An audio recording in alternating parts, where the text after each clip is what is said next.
Hi, I'm Mike Visser, and today we're going to be talking about lightning surge protectors. Now, we've covered surge protection to some extent in other videos, but what I'd like to just discriminate now before we start with lightning surge protectors is the majority of surges that occur are in fact the consequence of switching. And sadly, it's not very often that those switching surges will make equipment fail, but what they do, because of their regularity, because of the number of switching surges you have in a day, cumulatively, over a period of time, it does do massive damage. Now, in essence, what we're talking about here is when you get a contactor, let's say in your fridge, and that fridge now temperature has dropped, it's time to kick in the compressor again, that contactor closes. Just before that contactor closes, you get a little arc between the plates, just before they close.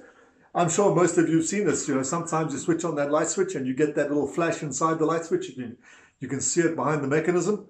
That's a little switching impulse. Now, that little switching impulse, in essence, is a miniature form of lightning and can bring very high voltages into your system. We're talking 6 kV, 10 kV.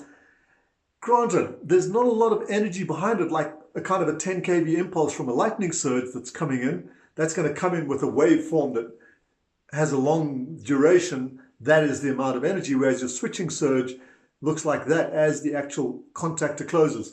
So you get what we call a ring wave transient that oscillates and eventually settles.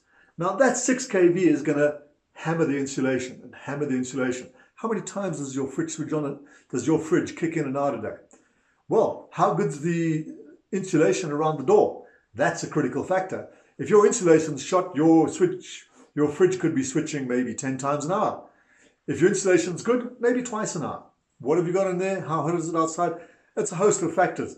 Air conditioners, guys, wherever we've got switching, there's the risk of a massive transient, that very high voltage spike that comes in and does the damage.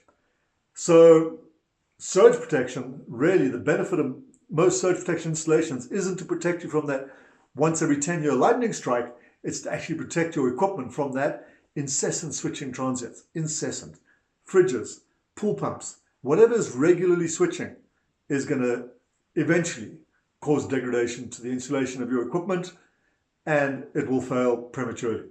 So surge protection makes the world of sense. Lightning surge protection, granted, it only has to work very occasionally, but man, when it does have to work, and it does work, you're a happy camper because you paid for protection and the protection protected you. I'm Mike Visser. I hope you found that interesting and helpful. If you did, please share it. If there's anything else way we can help you, get an expert on the team. Go over to powerqualityinfo.com, register, and we'll help you. Thanks.